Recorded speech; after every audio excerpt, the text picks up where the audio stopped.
महाराष्ट्राचं एक नेतृत्व, ज्या नेतृत्वाची खरं तर कालपासून चर्चा सुरू आहे ते म्हणजे राज्याचे उपमुख्यमंत्री अजितदादा पवार. खरं तर अजितदादा आता आपल्यात राहिले नाहीत, परंतु कराडकर असतील, सातारकर असतील, महाराष्ट्रातील अनेक त्यांचा चाहता वर्ग, कार्यकर्ता आता दुःखात बुडालेला आहे. मात्र कराडमधली ही आपण पाहतोय ते म्हणजे स्वर्गीय यशवंतराव चव्हाण यांची समाधीस्थळ. हे समाधीस्थळ म्हणजे अजितदादांचं श्रद्धास्थान आहे. हे कसं श्रद्धास्थान आहे, याविषयी काय आठवणी आहेत, हे आपण कराडकरांच्याकडून, जाणकार लोकांच्याकडून जाणून घेणार आहोत. काय सांगाल सर, आपण अजितदादांना अनेक वर्ष पाहिलेलं आहे, ह्या कराडची काय आठवणी आहेत त्यांच्या? स्वर्गीय यशवंतराव चव्हाण यांचं प्रथम निधन झालं त्यावेळेला शरद पवार या ठिकाणी आलेले होते. त्यानंतर गेल्या 25 वर्षापूर्वी अजित पवार या ठिकाणी यशवंतराव चव्हाणांच्या समाधीच्या दर्शनासाठी आले. त्यावेळी त्यांना मी पहिल्यांदा पाहिलं. त्यानंतर अनेक वेळेला कराडमध्ये जाहीर सभा असतील, यशवंतराव चव्हाणांच्या समाधीस्थळ 12 मार्च आणि 25 नोव्हेंबरला अभिवादन करण्यासाठी असतील, त्यावेळी यायचे. यशवंतराव चव्हाणांचा नावाचा जयघोष करण्यापेक्षा यशवंतराव चव्हाणांच्या विचारांची जोपासना महाराष्ट्रातील राजकीय पुढाऱ्यांनी केली पाहिजे असा आग्रह धरून अजित पवार यांनी गेल्या अनेक वर्षात राजकारण जे केलं ते यशवंतराव चव्हाणांचं डोळ्यासमोर ठेवून केलं. चव्हाणांची समाधी हे प्रेरणास्थान आहे. कराडशी वेगळं नातं आहे अजितदादांचं, हे अनेकदा राज्यानं पाहिले. कराडकरां म्हणून आणि तुम्ही एक पत्रकार म्हणून किती आठवणी आहेत आपल्याला? ज्येष्ठ नेते यशवंतराव चव्हाण यांचं, ज्येष्ठ नेते खासदार शरद पवार आणि राज्याचे उपमुख्यमंत्री अजित पवार यांचं खरंच शक्तिस्थान आहे असं म्हटलं तर वावगं ठरणार नाही. ज्येष्ठ नेते यशवंतराव चव्हाण यांचे जे इथं समाधीस्थळ आहे, त्या समाधीस्थळावरून अजितदादांनी कोणताही त्यांचा राजकीय निर्णय कधीही जाहीर करायचा असला तर ते थेट यशवंतराव चव्हाण यांचं समाधीस्थळ गाठत असत. इथून अभिवादन करून ते आपला निर्णय, आपला राजकीय वाटचाल सुरू करत असत. त्यामुळंच कराड आणि अजितदादा असं एक हळवं नातं होतं. ज्यावेळी त्यांच्यावर काही संकट आली, त्यांना काही अपयश आलं, त्यांना अडचणीचा सामना करावा लागला, त्यावेळी अजितदादा कराडला येऊन यशवंतराव चव्हाणांच्या समाधीवर नतमस्तक होऊन, आपल्यातील अनेक राजकीय नेते यशवंतराव चव्हाणांचं नाव घेऊन राजकारण करतात, मात्र यशवंतराव चव्हाणांच्या वाटचालीवर आणि विचारावर जो नेता चालला तो अजित पवार होता असं म्हटल्यास वावगं ठरणार नाही. खरंच अजितदादा एक शांत, तेवढंच हळवं असलेलं नातं कराडशी आहे. कराडची जशी कृष्णा कोयना वाहते शांत, तशा पद्धतीचं अजितदादांच्या कधी कृष्णा कोयना अवखळी जो होते ज्यावेळी पाऊस येतो, तशा पद्धतीनं अजितदादांच्या जीवनात एक वाद आलं होतं, ते म्हणजे इंदापूर तालुक्यामध्ये, आणि त्यांनी आत्मक्लेश हा कराडमध्ये केला. काय आठवण आहे त्या संदर्भात? 2013 साली एकतर महाराष्ट्रातील विधानसभेच्या निवडणुका तोंडावर होत्या आणि त्या दरम्यान एका सभेमध्ये इंदापूरच्या अजितदादांनी एक वक्तव्य केलं होतं. त्या वक्तव्यानंतर राज्यातील विरोधी पक्षाने अजितदादांच्यावर टीकेची झोड उठवली होती आणि मोठ्या प्रमाणात त्यावेळेला त्यांना टीकेला सामोरं जावं लागत होतं. आणि त्या परिस्थितीत अजितदादांनी 14 एप्रिल 2013 या दिवशी कराडमध्ये स्वर्गीय यशवंतराव चव्हाण यांच्या समाधीस्थळी आत्मक्लेश करण्याचा निर्णय घेतला. खरं तर त्या दिवशी भारतरत्न डॉक्टर बाबासाहेब आंबेडकर यांची जयंती असते आणि कराडमध्ये मोठी धामधूम सुरू होती. त्याच दिवशी अजितदादा सकाळी कराडमध्ये दाखल झाले आणि थेट प्रीतिसंगमावर आले आणि इथं त्यावेळी मंडप उभारलेला होता आणि इथं येऊन सकाळी 8 वाजता त्यांनी आत्मक्लेशाला सुरुवात केली. आणि आत्मक्लेश सुरू होताना याची कराडकरांना ही कल्पना नव्हती आणि राज्यातील ही जनतेलाही त्याची कल्पना नव्हती. त्यावेळेचे कराड उत्तरचे आमदार बाळासाहेब पाटील यांनाच फक्त अजितदादांनी 10 एप्रिलला या आत्मक्लेशा संदर्भात कल्पना देऊन गोपनीय पद्धतीनं तयारी करण्यास सांगितले होते.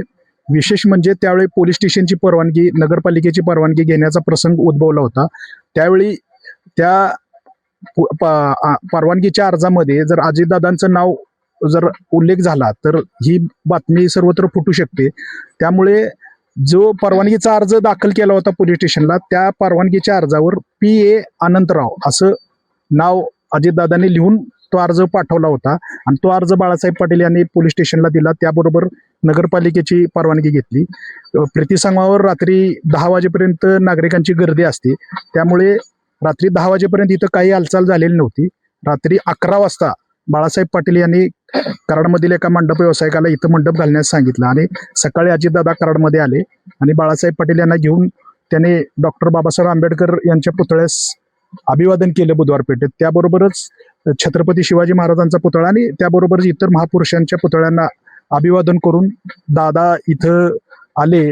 त्यावेळी दादांच्या बरोबर जेवढे कार्यकर्ते होते, स्थानिक कार्यकर्ते होते, त्यांना सुद्धा याची काही कल्पना नव्हती आणि दादानी थेट इथं येऊन याच पर्णकुटी शेजारी इथं मंडप उभारलेला होता आणि इथं ते आत्मक्लेश सुरू केला आणि त्याच्यानंतर अर्ध्या तासात ही बातमी राज्यभर पोचली आणि कराडचं स्वर्गीय यशवंतराव चव्हाण साहेबांचं समाधीस्थळ हे राज्यभरात चर्चेत आलं.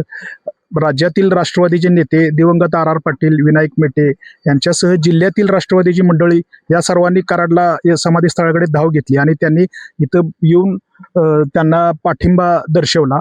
खरं तर ती एक अजितदादांसाठी खूप विचित्र परिस्थिती होती आणि त्या परिस्थितीत त्यांनी स्वतःवर होणारी टीका आणि या सगळ्यातून मार्ग काढण्यासाठी आत्मक्लेशाचे शस्त्र म्हणून वापर केला होता आणि मोठी खळबळ त्यावेळी राज्याच्या राजकारणात निर्माण झाली होती.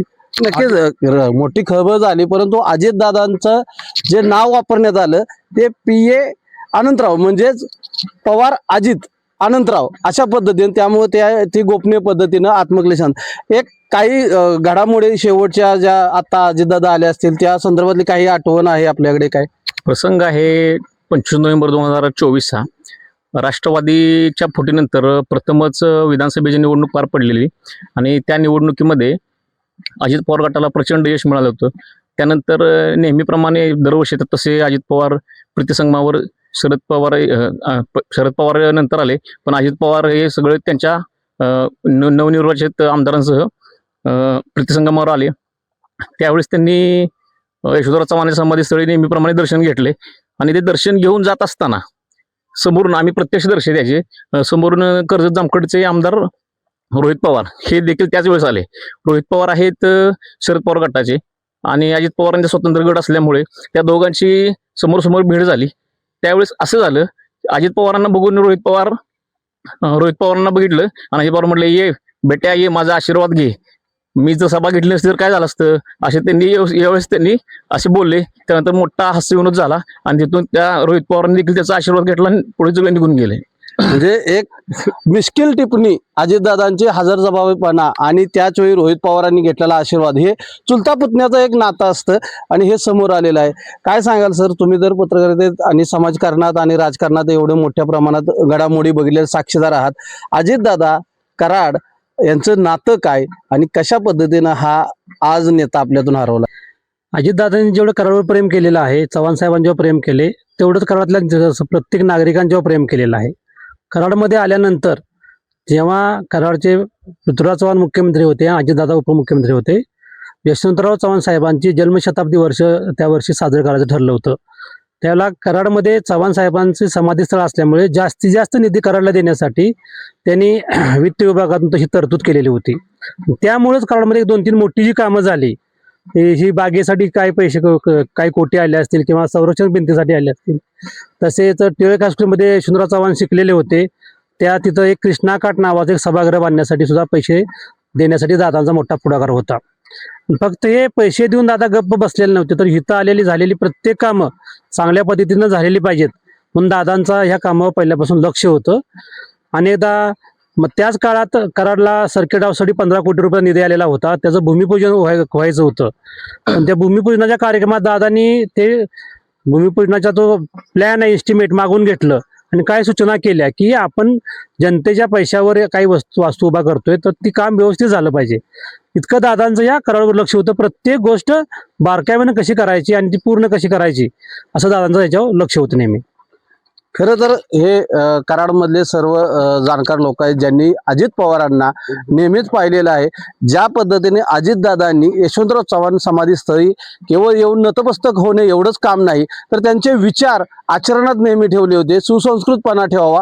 राजकारणात ज्या वेळी अगदी भारतीय जनता पक्षाबरोबर शिवसेनेसोबत ते जे गेले असले तरी त्यांनी अनेकदा याच ठिकाणी येऊन आपल्या सोकियांना सुद्धा कानपिचका दिल्या आणि यशवंतराव चव्हाणांचा आदर्श हा हा नेहमी डोळ्यासमोर ठेवला पाहिजे हे ते सांगत आणि या ठिकाणाहून अनेक आठवणी कराडकरांना आज सांगता येत आहेत. अशा पद्धतीचं नातं हे कराडच्या कृष्णा कोयना प्रीतिसंगमावरचं अजितदादांसोबतचं होतं.